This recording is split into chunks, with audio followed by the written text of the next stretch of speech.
Hello and welcome to our special coverage on NFOs. और आज हमारे साथ खास मेहमान जुड़े हैं Chintan Haria, head products and strategy, ICICI Prudential AMC के। Hi sir, good morning and thank you for your precious time sir. नमस्ते विवेक जी, आपको और आपके सभी श्रोताओं को मेरा नमस्कार। My pleasure sir. सर, ये जो दो फंड्स आप लॉन्च कर रहे हैं, इन दोनों फंड्स के बारे में बताइए कि क्या इनके पीछे माइंडसेट है, क्या स्ट्रैटेजी है, क्यों ये लॉन्च किए जा रहे हैं, और इस मार्केट सिचुएशन में स्पेशली कि जहां पर ग्लोबल हेडविंड्स बहुत हैं, क्या सब कुछ चल रहा है कंपनी के मन में कि क्यों ये लॉन्च करने? विवेक जी, पिछले 3-4 सालों से हमारी ये कोशिश रही है कि पैसिव फंड्स के क्षेत्र में जो लोगों का रुझान बढ़ रहा है और उस रुझान को बढ़ते हुए देखकर हमने सोचा क्यों ना उनको ऑप्शंस दिए जाए अलग अलग इन्वेस्टमेंट्स के, पैसिव फंड्स में, इंडेक्स फंड्स में, ईटीएफ्स में। और उस श्रृंखला में हमने पिछले 4 से 5 सालों में बहुत सारे पैसिव प्रोडक्ट्स लॉन्च किए हैं। आप जैसे कि जानते हो, पैसिव प्रोडक्ट्स इक्विटी में हो सकते हैं, डेट में हो सकते हैं, कमोडिटीज में हो सकते हैं, जैसे गोल्ड और सिल्वर। तो अगर हम गोल्ड और सिल्वर की बात करें तो सिल्वर अभी जनवरी में लॉन्च किया था, तो वो एक अपॉर्चुनिटी मिल गया निवेशकों को सिल्वर में निवेश करने के लिए। और आज जो कि सिल्वर के दाम गिरे हुए हैं, तो वो एक अच्छा लाभ ले सकते हैं उसमें एवरेजिंग करने के लिए, इन्वेस्ट करने के लिए लंबी अवधि के लिए। इक्विटी की तरफ देखें तो आमतौर पर लोगों का जो इन्वेस्टमेंट्स होता था वो जनरली जो बड़ी कंपनियां होती थी उनमें जो 50 कंपनियां, 30 कंपनियां, large cap, mid cap, small cap, वैसा। उसी के साथ साथ सेक्टोरल निवेश में भी लोगों का रुझान बढ़ रहा है। आप देख सकते हो भारत में बहुत सारे ऐसे क्षेत्र है, सेक्टर्स है जो काफी लीडिंग सेक्टर्स है, बैंकिंग, टेक्नोलॉजी, फार्मास्यूटिकल, उसी के साथ साथ ऑटो। और लास्ट चीज जो स्मार्ट बीटा जिसे हम कहते हैं, स्मार्ट बीटा यानी कि जो कंपनीज का चुनाव होता है वो पर्टिकुलर इंडेक्स में, वो मार्केट कैप यानी कि कंपनी के मूल्य के हिसाब से नहीं होता, पर कंपनी का जो फैक्टर होता है, जैसे कि वैल्यू, लो वॉलेटिलिटी, जो कंपनियां ज्यादा स्थिर है वो चुनी जाती है। तो वो जो स्मार्ट बीटा फैक्टर इंडाइसेस है उसके भी हमने काफी सारे लॉन्च किए हैं, लो वॉल, अल्फा, लो वॉल, मोमेंटम। और उस श्रृंखला में अगर हम देखें तो दो फंड्स की हम आज बात करेंगे एनएफओस की। एक है जो ICICI prudential Nifty 50 equal weight index है, और दूसरा है आईसीआईसीआई प्रूडेंशियल और निफ्टी ऑटो इंडेक्स फंड। दोनों इंडेक्स फंड्स है। इंडेक्स फंड्स क्या होते हैं? इंडेक्स फंड्स जो बेंचमार्क होता है, इंडेक्स होता है, उसको कवर करते हैं, उसको एंडेवर करते हैं कि सेम जो उनका पोर्टफोलियो हो उसी को पोर्टफोलियो निवेशकों को मिले। और अगर हम एक के बाद एक की बात करेंगे, पर ये जो दो एनएफओस है वो हम ला रहे हैं ताकि निवेशकों को बहुत सारे अपॉर्चुनिटीज चाहिए निवेश करने के लिए।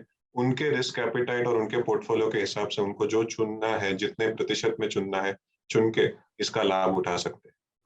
जी, बीटा के बारे में बता देते हैं जो भी दर्शक सुन रहे हैं। It's a sensitivity of A security with the market return. I mean, अगर किसी का बीटा हाई है, 1.2 है, 1.3 है, तो मार्केट को आउट परफॉर्म करता है। बीटा लो है तो मार्केट को वो अंडर परफॉर्म करता है। सर, ये जो हाई बीटा और लो बीटा आप हम बात कर रहे हैं, सर इसके बारे में बताएं कि ये किस पर्टिकुलर फंड के लिए आप कंसीडर कर रहे हैं, ऑटो के लिए या निफ्टी के लिए?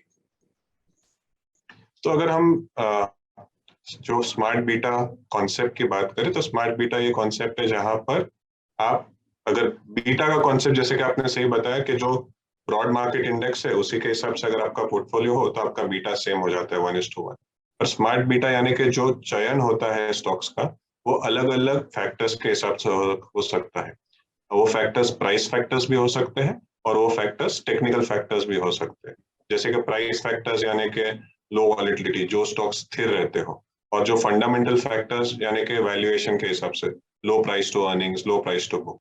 सो ये अलग अलग तरीके के फंड्स हो सकते हैं। हमारे पास ऑलरेडी लो वॉलेटिलिटी का एक इंडेक्स फंड और ईटीएफ और एफओएफ है जो उन 30 स्टॉक को चुनता है जिनके पास वॉलेटिलिटी यानी कि स्थिरता ज्यादा होती है और कम वॉलेटाइल होते हैं, तो इसे स्मार्ट बीटा कहा जाता है। उसी श्रृंखला में हम एक नया जो फंड ला रहे हैं वो है इक्वल वेट। इक्वल वेट का मतलब जो 50 कंपनियां हैं निफ्टी की वो 50 कंपनियां निफ्टी की, उनमें अगर आप आमतौर पर निफ्टी को देखेंगे तो बड़ी कंपनियों का बड़ा वेट होता है, 10%, 11%, 8%, 7%। पर इक्वल वेट में हर 3 माह पे जब वो रीबैलेंस होता है तो हर एक स्टॉक का वेट 2% पे आ जाता है। तो उससे ये फायदा हो जाता है, अगर मार्केट में ब्रॉड बेस्ड रैली होती है, सभी सेक्टर्स, छोटे सेक्टर्स भी अगर अच्छा कर लेते हैं, जैसे कि मेटल्स ने किया या फिर ऑटो ने किया, फार्मास्यूटिकल ने किया, और उनके जो नंबर ऑफ स्टॉक्स है वो इंडेक्स में ज्यादा है, तो उसका फायदा निवेशकों को मिलता है। पिछले 3 सालों में हमने देखा है, 2020, 2021, 2022 में जब मार्केट का रुझान ब्रॉड बेस्ड रहा है, मार्केट की तेजी ब्रॉड बेस्ड रही है, तो इक्वल वेट ने ज्यादा अच्छा किया है। तो कोई चीज, एक चीज से दूसरे पे अगर हम देखें तो पोर्टफोलियो अप्रोच होना चाहिए। और ये जो इक्वल वेट है, ये एक बहुत ही सिंपल फंड है, जहां पर 50 स्टॉक्स जो निफ्टी के हैं उनको 2-2% वेट देके आपको सभी स्टॉक्स का एक पोर्टफोलियो मिल जाता है इक्वल वेट। जी, तो मतलब 50 स्टॉक और हर स्टॉक को इक्वल वेट दिया हुआ है। अब अगर सर उसमें कोई आउट परफॉर्म करता है तो भी उसका ही आउट परफॉर्मेंस उतना ही आएगा जितना कि एक अंडर परफॉर्मिंग स्टॉक का आ रहा है। Is it right sir? तो उसमें जो आउट परफॉर्मेंस है, अगर कोई, बहुत सारी बार ऐसा देखा जाता है कि अगर कोई बड़ा स्टॉक है, से 10%, 12%, और उसने मार्केट को अंडर परफॉर्म किया 3-4 सालों के लिए, तो उसमें एक थोड़ा वेट कम हो जाता है। मैं एक एग्जांपल देना चाहूंगा। पिछले 6-8 महीनों से अगर हम देखें तो टेक्नोलॉजी इंडेक्स का रुझान थोड़ा वीक रहा है, टेक्नोलॉजी का वेट।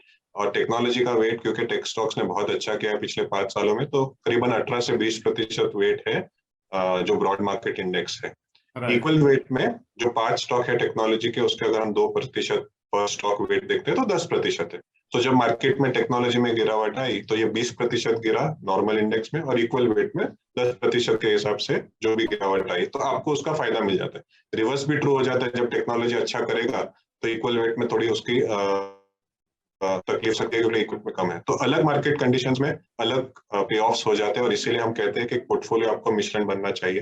कोर पोर्टफोलियो आपका जैसे एक्टिव फंड्स, पैसिव फंड्स का बनता है, तो कोर पोर्टफोलियो हमेशा जो बड़ी कंपनियां हैं, बड़ा वेट उसमें हो सकता है। पर अगर आपका रुझान ऐसा है, मार्केट का अगले 3 साल में ब्रॉड बेस्ड तेजी रहेगी, तो ब्रॉड बेस्ड तेजी के लिए आप थोड़ा प्रतिशत हिस्सा इक्वल वेट में भी निवेश कर सकते हैं। बिल्कुल, तो ये एक गिरते हुए बाजार की स्ट्रेटेजी एग्जैक्टली मानी जा सकती है कि अगर मान लीजिए मार्केट में फाइनेंशियल्स अब परफॉर्म करना बंद कर दें और फाइनेंशियल का 35 या 40% वेटेज है निफ्टी में, तो आपको उतना डेंट नहीं लगेगा कि जितना कि आप अगर निफ्टी में डायरेक्टली इन्वेस्ट करते तो आपको शायद ज्यादा लगता। और तो उसी के साथ साथ अगर जो छोटे स्टॉक्स होते हैं जिनका वेटेज छोटा होता है, क्योंकि उनके मूल्य छोटे होते हैं, जैसे कि अगर ऑटो स्टॉक्स की बात करें तो उनके वेटेज बहुत कम हो गए थे क्योंकि उनका मूल्य कम था। फार्मा की भी बात करें तो फार्मास्यूटिकल सेक्टर के स्टॉक्स रिलेटिव टू बैंकिंग, उनकी मार्केट कैप छोटी होने के कारण, उनका फ्री फ्लोट छोटा होने के कारण उनके वेट्स कम थे, तो उनके वेट्स कम होते हैं फ्री फ्लोट मार्केट कैप के हिसाब से। पर अगर हम इक्वल वेट करते हैं तो फार्मास्यूटिकल सेक्टर या ऑटो सेक्टर को एक अच्छा प्रोपोर्शन मिल जाता है relative to broad based index. तो अगर मार्केट में सभी सेक्टर्स पे आपका रुझान ऐसा है कि जो छोटे सेक्टर्स है वो अच्छा करेंगे और ब्रॉड बेस्ड रैली होगी, तो आपको इक्वल वेट में फायदा हो जाएगा। हमने देखा है पिछले 10-11 सालों में जब भी मार्केट में एक ब्रॉड बेस्ड उछाल आता है, तभी ये पर्टिकुलर इंडेक्स शायद अच्छा कर सकता है। तो इन्वेस्टर्स के पास एक ऑप्शन है कि ये पोर्टफोलियो को अपने इसमें ऐड किया जाए। बहुत बहुत बढ़िया सर। सर अब दूसरे फंड के बारे में बताइए, जो ये जो ऑटो इंडेक्स फंड है, इसके पीछे क्या सोच है? क्यों ये लॉन्च किया जा रहा है? क्योंकि ऑटो में मैं पढ़ रहा था कि बिल्कुल आपने जो बहुत अच्छी बात लिखी हुई है कि ऑटो का जो परफॉर्मेंस है इंडिया में लगातार बढ़ रहा है। हर आदमी आज जब एक सैलरी क्लास पर्सन बनता है और जब भी उसका सैलरी हाइक होता है तो वो अपनी कार बदलने की या गैजेट्स बदलने की कोशिश करता है। मकान अब सेकंड प्रायोरिटी में चला जाता है। मकान वो जब लेता है जब वो बहुत अच्छा पैसा अर्न करना शुरू कर देता है।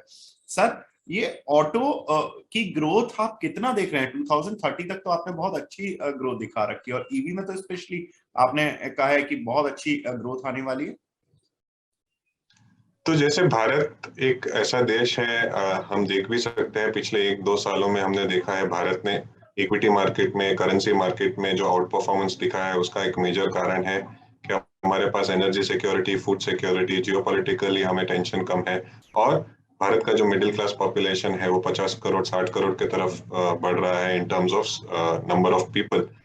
तो ये जो इतने सारे मिडिल क्लास हमारे पास की आबादी हो जाएगी, तो जरूर, जैसे आपने कहा, हमें और घर भी चाहिए, हमें और गाड़ियां भी चाहिए। और अगर हम तुलना करें चाइना से, जिसकी आबादी हमारे देश के आसपास ही है, या शायद भारत की आबादी चाइना से बढ़ जाने वाली है अगले 2-3 सालों में, तो चाइना में प्रति वर्ष 2.5 से 3 करोड़ गाड़ियां बिकती है। भारत में प्रति वर्ष, अगर हम ये साल की बात करें, तो लास्ट ईयर के मुकाबले 30 से 40% ज्यादा गाड़ियां बिकने के बाद भी शायद 35 से 40 लाख गाड़ियां बिकेगी। तो 2.5 से 3 करोड़ चाइना में, भारत की आबादी सिमिलर है, और 35 से 40 लाख गाड़ियां भारत में आज बिक रही है। जैसे जैसे भारत में मिडिल क्लास पॉपुलेशन ग्रो होगा, अच्छी सड़कें बनना शुरू हो जाएगी, टायर 2 टायर 3 सिटीज में, विलेजेस में भी अफोर्डेबिलिटी बढ़ जाएगी, तो हमारा ऐसा मानना है कि गाड़ियों का बिकवाली बढ़ने के कारण ये जो सेक्टर है वो 2017 से 2021 तक धीमा रहा।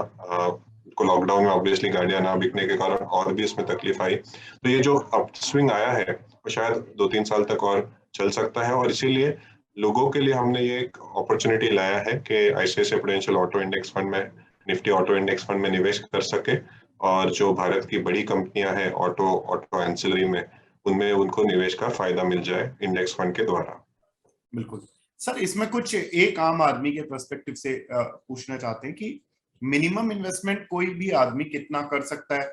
एसआईपी मोड से भी कर सकता है? इसके बारे में कुछ बताएं।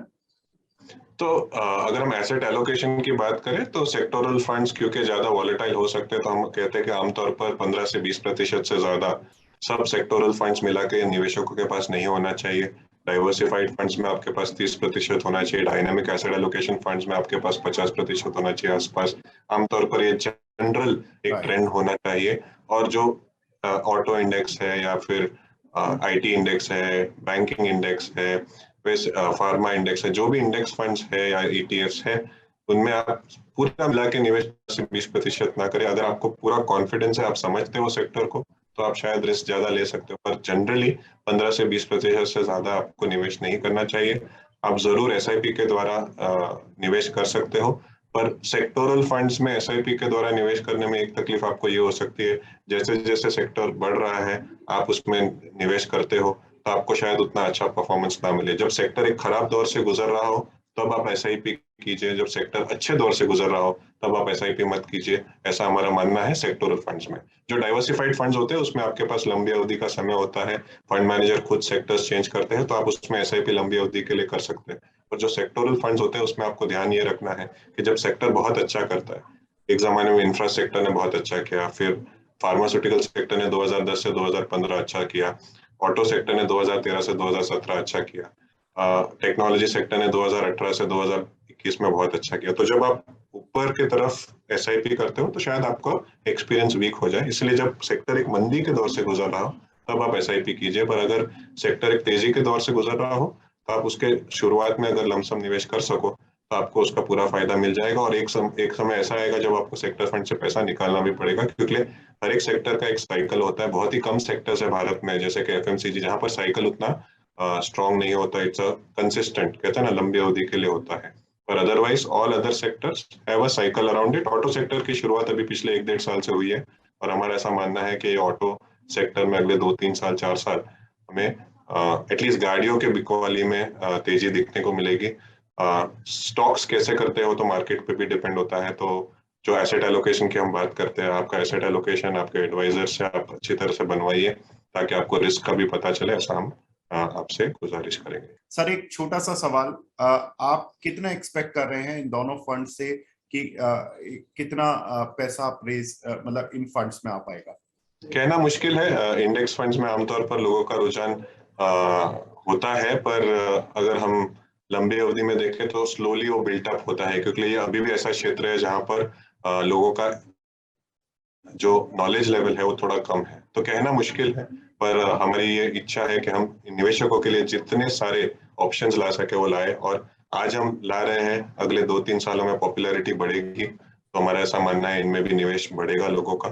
पर कितना रेस करेंगे वो तो कहना मुश्किल है। शुक्रिया। और sir benchmark, sir last question बस छोटा सा, सर बेंचमार्क रिटर्न्स क्या हैं इन दोनों ही फंड में? कि आई मीन अभी तक का जो पास्ट ट्रेंड रहा है उसमें बेंचमार्किंग जो रिटर्न्स आ रहे हैं कि इंडेक्स फंड में कितना रिटर्न आ रहा है एंड ऑटो इंडेक्स में कितना रिटर्न आ रहा है, तो जो एक्चुअल रिटर्न्स आए हैं वो निवेशक अपने जो प्रेजेंटेशन है उसमें जरूर देख सकते हैं, पर हम ये कहेंगे कि पिछले 2-3 सालों में इक्वल वेट का परफॉर्मेंस ब्रॉड इंडेक्स से अच्छा रहा है, पर उसका मतलब ये नहीं है आगे भी रहेगा, क्योंकि हम कहते हैं पास रिटर्न्स मे और may not occur in the future. जो पास के रिटर्न्स है वो देख के आप निवेश ना कीजिए, जो अगले 2-3-4 साल का रुझान है भारत की अर्थव्यवस्था का, और जो मार्केट का रुझान आपको लग रहा है, उस हिसाब से आप पूरा पोर्टफोलियो बनाइए। और वो पोर्टफोलियो अगर आपको ऐसा लगता है कि ऑटो भारत में जो ऑटो की कंपनियां हैं वो अच्छा करेगी, तो आप ऑटो में निवेश करना शुरू कर सकते हैं।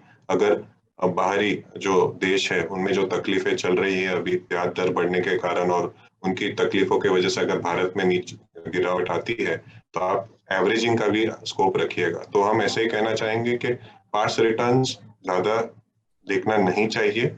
अगले 3-4 सालों का जो आपको विजन दिख रहा है उस हिसाब से आप अपना पोर्टफोलियो बनाइए, और उसी में आपको अच्छा रहेगा। अगले पास रिटर्न्स देख के अगर कोई निवेश करता है तो आमतौर पर उन्हें कम एक्सपीरियंस उनका अच्छा नहीं रहता, ऐसा हमारा व्यू है। अगर पास रिटर्न्स जो सेक्टोरल फंड्स और थीमेटिक फंड्स की बात करें, डाइवर्सिफाइड फंड्स जो एक्टिव फंड्स है उसमें ऐसा शायद ना भी हो, और जो सेक्टर फंड्स है उसमें पास रिटर्न देख के आप देख चुके हो कि जो टेक्नोलॉजी क्षेत्र बहुत चला और लोगों ने टेक्नोलॉजी क्षेत्र में निवेश किया पास परफॉर्मेंस देख के, तो उनका एक्सपीरियंस थोड़ा पुअर रहा है। तो ओवरऑल पोर्टफोलियो एलोकेशन कीजिए, पास रिटर्न्स को ज्यादा तवज्जो ना दीजिए, वेटेज ना दीजिए।